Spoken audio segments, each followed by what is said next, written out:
Wow. Bethesda had a conference. Bethesda had a conference. That was not good. This was not a good conference. Sorry, this is coming out really late, guys. Bethesda's conference for me was just really late in the in the night, and I was just so tired from the Microsoft briefing that I was like, I'm just gonna watch the Bethesda one, and I'll do a video on it tomorrow, and I'll get it over with then.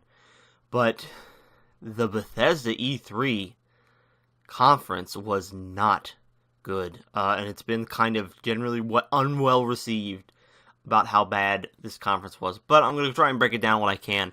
I forgot to take notes, so I'm going to try and do this off of memory. Believably, Bethesda, and this was a worry for me when Bethesda was going to be showing up last E3 and this E3. I was worrying that since their initial E3 was almost just Fallout, it really was just Fallout 4, that was going to be a hard thing to consistently do each year. They're not the largest company. They have a lot of games. They have some, internal studios doing other things.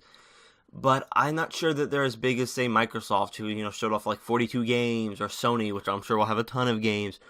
Or even EA, who felt like they extended their conference for a fairly long time. Bethesda did not wow anyone here. It was not amazing. It was not great. It was just not good.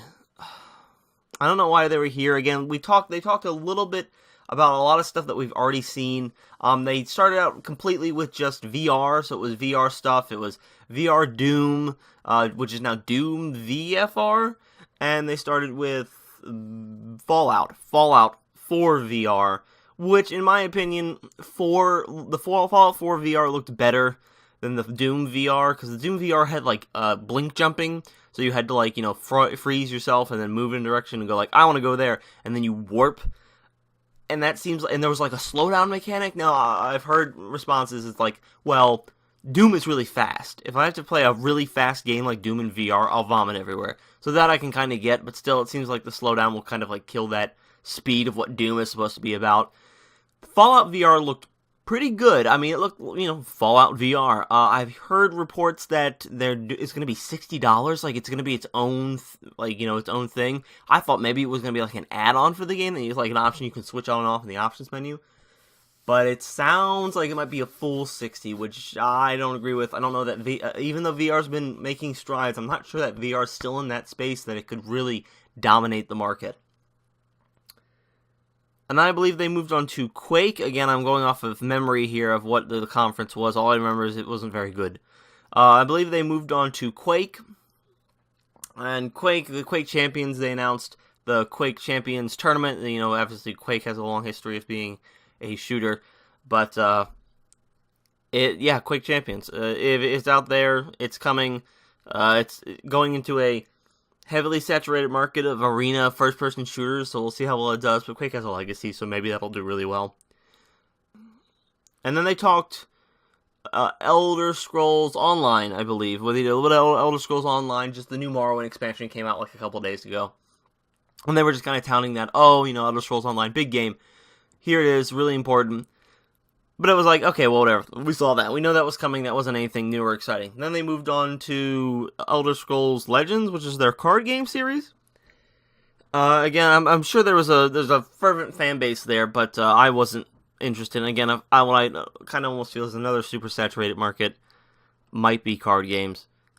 And then they went on to Switch Skyrim, and where they were on the Switch, and they were showing Breath of the Wild amiibo being put on the Switch, and then a little Link chest comes into the game, and the camera guy opens it up, and he gets the Link's Master Sword shield, and his clothes, and he runs around with it.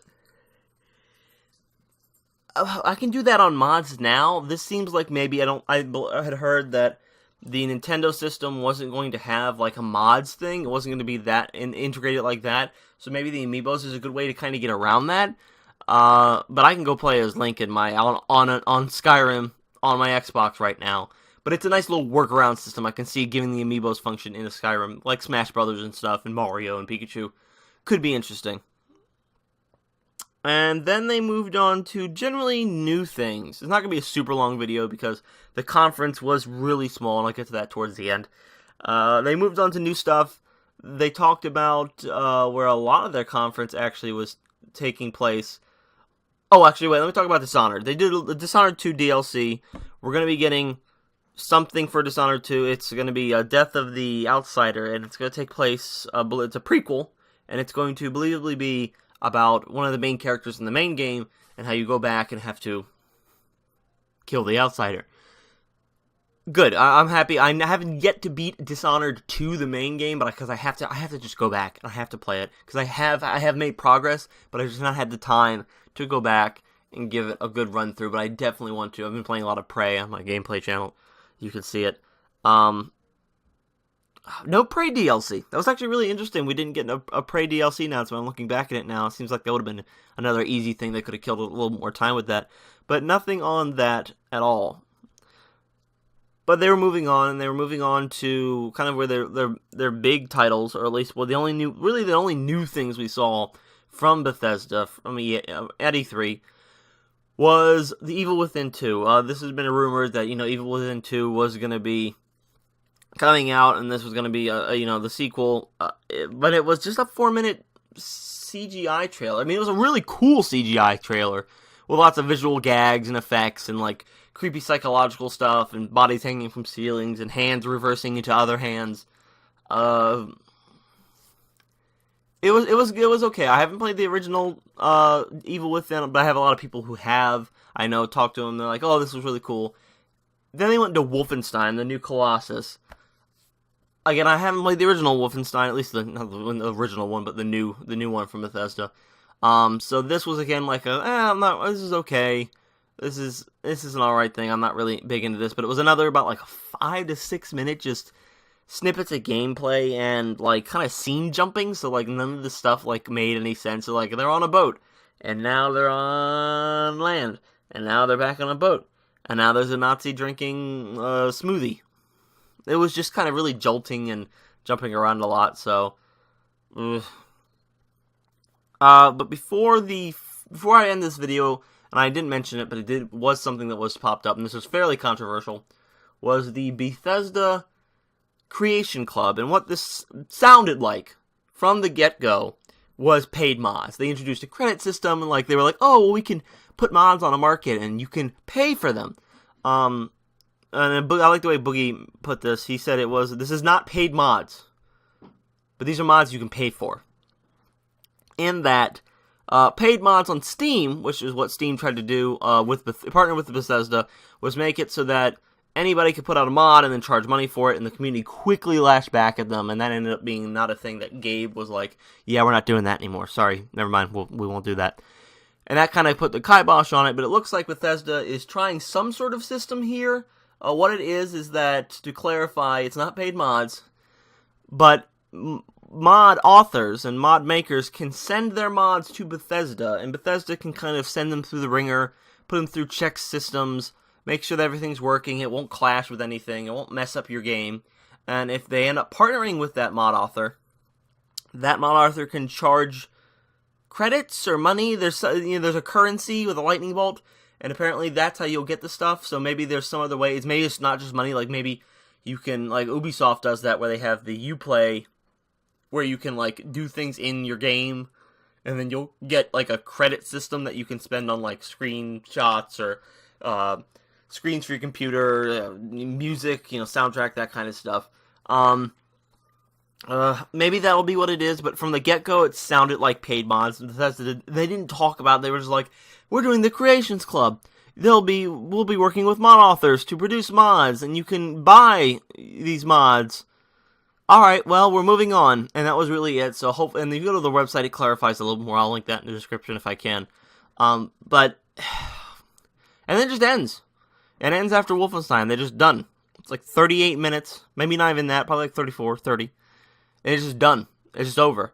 It's like 12:30 where I am, and I'm like, is that it? Are we done? Is that all that Bethesda's going to give us? It was a really disappointing conference. I would be really mad, because I'm thinking about stuff like MXR mods. He made a video earlier about how he's going to be going to the Bethesda conference. and he was looking forward to like God Howard coming out and just lying to everybody about nothing working. But I'm wondering like about that. I could imagine if you were going to E3 and Bethesda was the conference you wanted to go for. You went for Bethesda, and it was bad. It was a bad short conference. Bethesda did not need to have one this year. They could have pulled off. This was a worrying subject when Bethesda first showed up and they showed off Fallout 4. For your first show, you set the expectation with the first showing that it wasn't going to happen. But for me, if they wanted this E3 for them to be good, they had to do something Elder Scrolls 6. They had to. It wasn't going to happen, but that needed to happen in order for people to get really buzzed and hyped. Because my friend was like, what do they need to do? What do they need to do to get you interested in the stuff they have coming out? I was like, Elder Scrolls. I know everyone said Elder Scrolls 6, but with what they showed, Elder Scrolls 6 would have dampened the blow significantly because there was not enough here for a full conference. After the hour and a half that Microsoft put on, and EA's, which was a little bit over an hour, and everyone else I'm sure is going to be fairly long, this was not enough, Bethesda. This is E3. Like, you need to bring your A game. If you don't bring your A game, this will happen. No one will care. People will go like, that was bad. All right, well, what else is better that's coming up? So, while the new stuff that they showed was cool, and I'm glad that they showed something new, I felt like we didn't see enough new. And comparatively, like, Microsoft had a bunch of new stuff and showed very little, if any, things that were recent. But a lot of it was new stuff, and that's what E3 is about. E3 is about new stuff. Granted, all that stuff you can play from Bethesda will be coming out this year, so that's kind of maybe the angle they were going for. It's like, oh, you can play all that year. But, yeah, but not a lot. Not a lot. But that's my thoughts on the Bethesda conference. It wasn't that great. Hopefully, in the future, they'll bring in some big stuff. You know, obviously, I hope next year we'll get Elder Scrolls 6. If we don't get Elder Scrolls 6 by next year, or by next E3, then I don't know what they're doing. But thanks for tuning in, guys. Sony and the PC gaming I'm going to try and cover, and I'm going to cover Nintendo. I'll try to cover Ubisoft, but they're, again, at very strange times for me. But I'll try and cover them, get some videos out before the end of the day. Thanks for tuning in. I'll see you guys next time. Hey, little fella. What are you doing?